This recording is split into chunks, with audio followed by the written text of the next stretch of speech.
Okay, this screencast is about photosynthesis. To start off with photosynthesis, of course, the original source of energy needed for photosynthesis comes from our lovely sun. That's why there's a picture of the sun there. And then the other picture is actually a photo of plant cells with chloroplasts inside. All right, so a little bit about why photosynthesis is actually important. You may be asking me, well, why do we have to learn this? Well, for one, without photosynthesis, the air that you breathe wouldn't be maintained in the atmosphere. So the oxygen that's in the atmosphere would no longer be there if photosynthesis were to stop. And also, photosynthesis also provides the energy needed for most life. So when you eat a piece of steak, and the steak used to be a cow, right? And that cow had to consume plants to get the energy it needed. Ultimately, the energy that most life needs can be tied back to photosynthesizing organisms, mainly plants that humans are concerned with anyway. And the food that you eat is, of course, living, and it's made out of organic compounds, which we discussed earlier. Organic compounds are those compounds that have carbon in them. All right, so a little bit of history about photosynthesis. Photosynthesis actually evolved around 3.5 to 3.2 billion years ago. However, oxygen didn't start to be present in the atmosphere until 2.4 billion years ago. Oxygen has not always been present in the atmosphere. There's a little timeline here on the left-hand side of the screen if you wanted to trace back the evolution of photosynthesis and life ultimately, and you can see that that oxygen didn't start to become apparent in the atmosphere until after photosynthesis actually evolved. And this picture here is actually a picture of these things called stromatolites. They're actually little mounds of microorganisms, mainly bacteria, and these guys were present during that 3.5 to 3.2 billion year range when photosynthesis was first evolving. They were present in this eon called the Archean eon, which the eon itself extended 4 to 2.5 billion years ago. So a very old eon. And these organisms here were responsible for producing that oxygen in the atmosphere. And there is a particular organism in those mounds right there that are responsible for a lot of the oxygen that we breathe. Those guys are actually called cyanobacteria, and they get their name from the cyan color that they are. So this is a real picture from a microscope of these guys, and they are bacteria, and they produce around 20% of the oxygen that the complex animals, like humans, breathe. So you should thank them. Thank you very much, cyanobacteria. That's why I put the little bubble there. They say you're welcome. All right, so where does photosynthesis actually occur in plants? If we're going to focus mainly on plants, that actually occurs in the leaves, and it occurs in the cells that have chloroplasts in them. So that's why these leaves are actually green, because they have these chloroplasts in them, and the chloroplast is where photosynthesis actually takes place. So the real reason why plants are green is, of course, because of their chloroplast, but there is a specialized pigment that's actually in the chloroplast, and it's called chlorophyll. There are two main types of chlorophyll, chlorophyll A and chlorophyll B, that exist in those chloroplasts that give plants their green color. Chlorophyll A is actually going to be the main pigment. Chlorophyll B is going to be another pigment, but mainly we talk about chlorophyll A when we talk about photosynthesis. So there is a reason why plants are green, and you can actually see that from this diagram here. So plants actually absorb color in the purple area, the blue area, and also the red, yellow, and orange area, but they reflect this green area here. So because they don't absorb that color, they're actually reflecting green into our eyes, and that's what we see. They're reflecting green light. So that is why plants are green. let's talk about the details of photosynthesis and how it happens. So this right here, the green oval, is actually the chloroplast inside of the leaf cell inside of a leaf cell, for example. And there are a couple other components.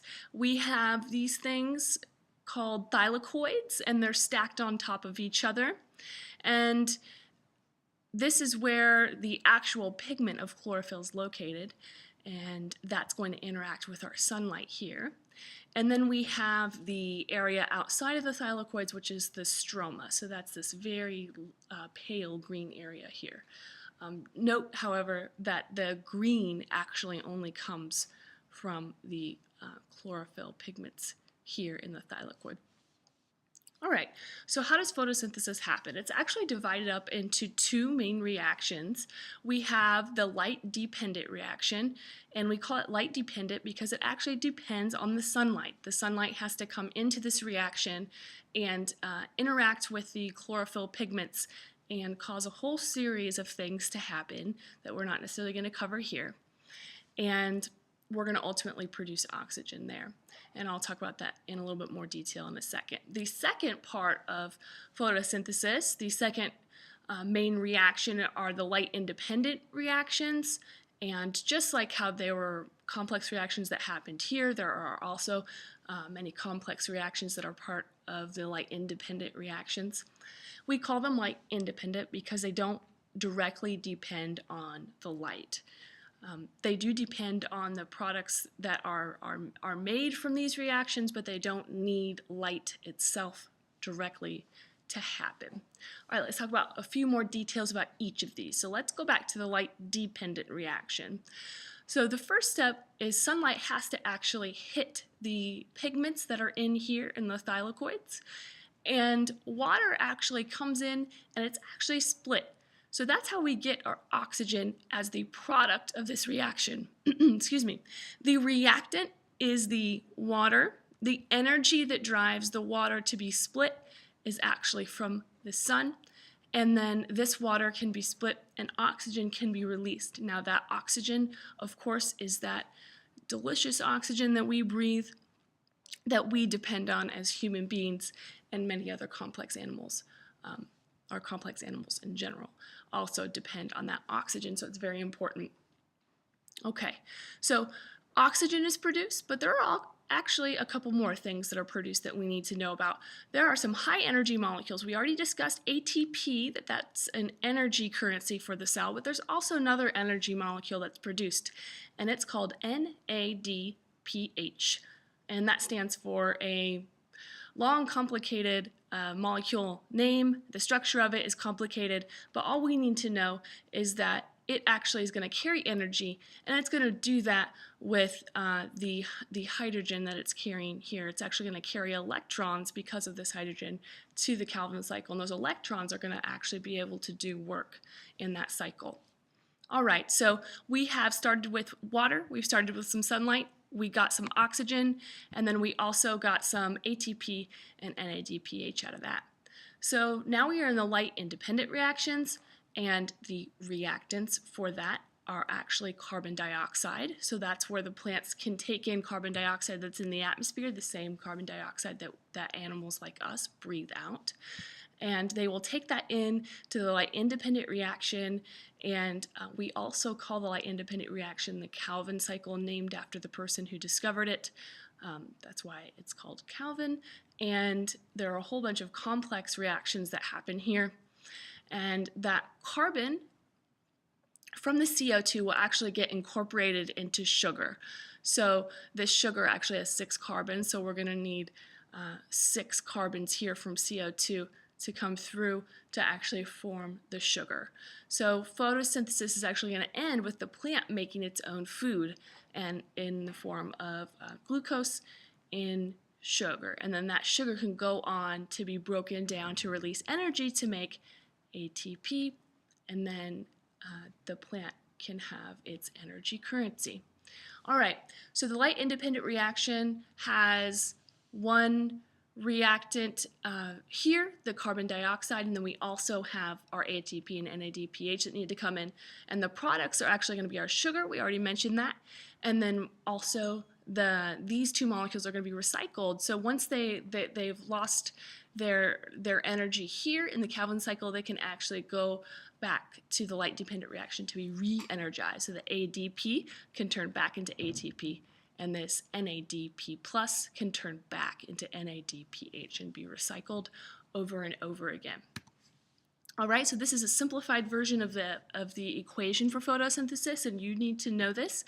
So we have our carbon dioxide that comes in, and that comes in the light independent reaction. We have our water that comes in the light dependent reaction. We have our sunlight that is going to drive this reaction, and then we're going to make our glucose.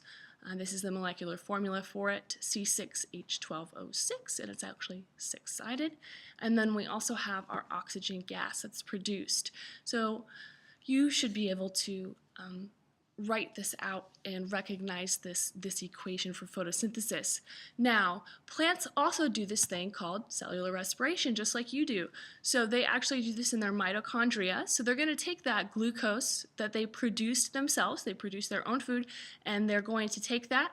They're going to also take oxygen, just like we do, and then they're going to form carbon dioxide and water during cellular respiration as well.